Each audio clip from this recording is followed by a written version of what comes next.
vamos aqui dando continuidade aqui no versículo 13, diz assim. Esse versículo de novo falando aqui sobre o preguiçoso, né? Advertência contra a preguiça. A preguiça é abominável aos olhos do Senhor. Diz assim o versículo 13. O preguiçoso diz, um leão está no caminho, um leão está nas ruas. Um preguiçoso dá qualquer desculpa, não importa o quão absurda seja, para escapar do trabalho, para escapar de fazer alguma coisa. Infelizmente, essa é a postura do preguiçoso. Se vale de qualquer desculpa, até uma desculpa esfarrapada, como podemos dizer, uma desculpa louca, né? Para poder escapar aí do trabalho, não ter que fazer nada, para continuar ali, né, na sua presa, na sua preguiça. O 14 diz assim, como uma porta que gira, de novo, vamos falar sobre o preguiçoso, olha. Como uma porta que gira sobre as suas dobradiças, assim é o preguiçoso em sua cama. Imagina a porta fica sempre no mesmo lugar. Ela se mexe um pouquinho para frente, um pouquinho para trás, mas ela está sempre no mesmo lugar. E é assim que um preguiçoso se move, não é? Faz pouco movimento, não é? Quando faz e não sai do lugar. Nunca avança, nunca sai do lugar. E ele, como nós vimos aqui no versículo anterior, qualquer desculpa serve para a sua inatividade, qualquer desculpa serve para a sua... Ele arranja qualquer desculpa, inventa qualquer desculpa, né, para a sua inatividade aí, para a sua falta de produtividade, de avanço. O 15 diz, esconde o preguiçoso a sua mão no seio, e ele se cansa até de levá-la à sua boca. Até para comer, o preguiçoso tem preguiça, não é? Até para se alimentar a si mesmo, ou seja, o preguiçoso, o fim dele é a morte.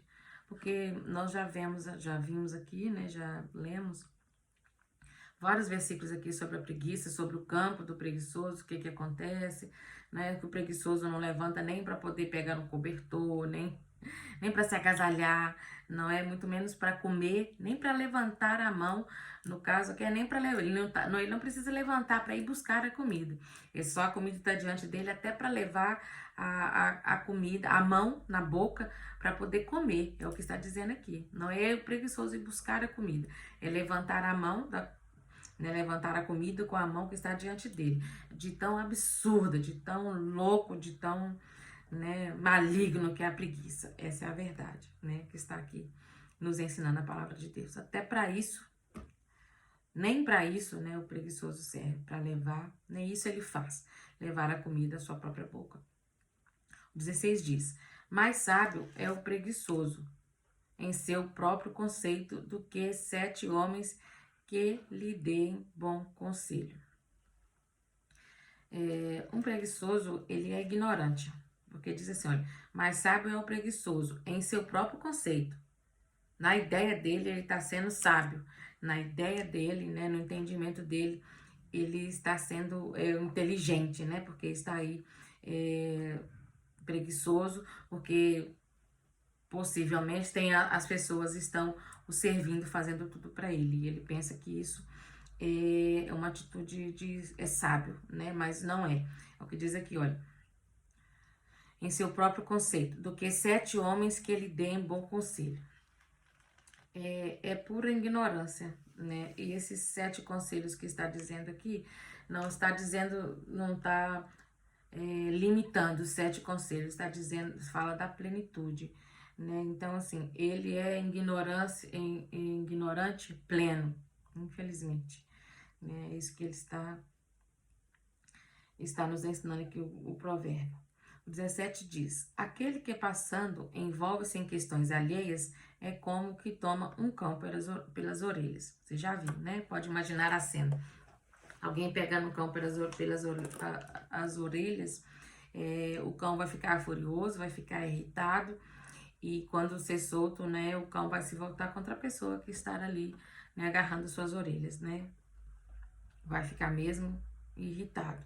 E é o que acontece, não é? Com aquele que se envolve em questões alheias. É como você está envolvido em questões alheias, aquela pessoa com quem você está tentando interferir de alguma forma, né, a dada altura vai se voltar contra você. Vai sobrar para você, vai se voltar contra você e vai dar confusão. Então não se meta aí, nós já estudamos em capítulos anteriores, não se meter em questões alheias. O 18 diz: como que enlouquece e solta chamas, setas... solta. Como que enlouquece e solta chamas, setas e morte, assim é o homem que engana o seu amigo e diz: eu estava brincando. São armas aí mortais também, né? Soltar chamas, setas que levam à morte. Assim é o homem que engana o seu amigo e diz que estava brincando.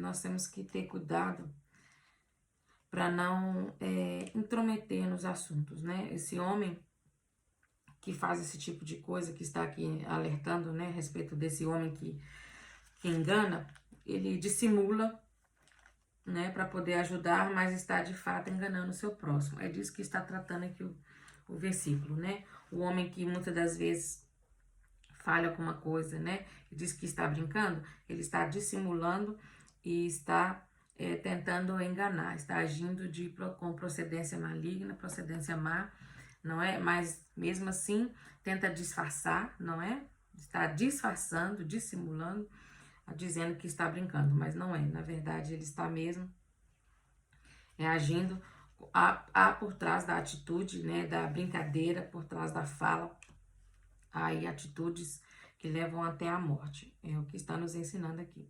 O versículo 20 diz: sem lenha se apaga o fogo, e onde não há fofoqueiro, cessa a contenda.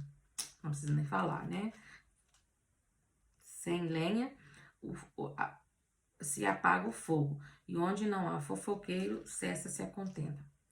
21. O carvão é para brasas, e a lenha é para o fogo, e o homem rixoso é para acender contendas. De forma contrária, aqui é o versículo 20, que diz que sem lenha se apaga o fogo, daí se não há fofoqueiro a contendas. Aqui, em versículo 21, diz que onde o homem é rixoso, né, há contendas, há fofoca, não é? Esse homem aqui também se refere à mulher, tá? Não é só propriamente só ao homem. O 22 diz: as palavras do fofoqueiro são como bocados muito suaves, elas entram até o mais interior do ventre. Mas aí as palavras de fofoca causam feridas, não é? E muitas das vezes feridas mortais. Temos que ter cuidado aí com o que sai da nossa boca. Se você tem o hábito de fofocar, é um fofoqueiro, saia disso, se livre disso, busque a libertação disso. Não seja aí usado pelo inimigo. O 23 diz: como escórias de prata que cobre o vaso, assim são os lábios avivados com o coração mau. Aqui está falando sobre a hipocrisia, não é? Que é pior do que a falsidade, a hipocrisia. Embora o vaso tenha uma cobertura fina de prata, mesmo assim não tem valor e de repente isso é revelado. Então, assim como os lábios avivados com o coração mau. Você pode até fingir, né? Mostrar uma aparência, não mais com aquilo que você fala, mas como eu disse, precisa vir do coração, né? E se o que a pessoa tem dentro do coração não está em harmonia, sintonia, linkado com o que sai da boca, não é uma atitude de simulação, de engano, e isso é hipocrisia. E ao fim, isso tudo vai ser revelado, porque ninguém consegue enganar por muito tempo. Ninguém. É só a outra pessoa, né, o outro lado, observar um bocadinho com atenção que vai perceber aí a hipocrisia, e isso vem sempre à tona. Os lábios, né, avivados com o coração mau.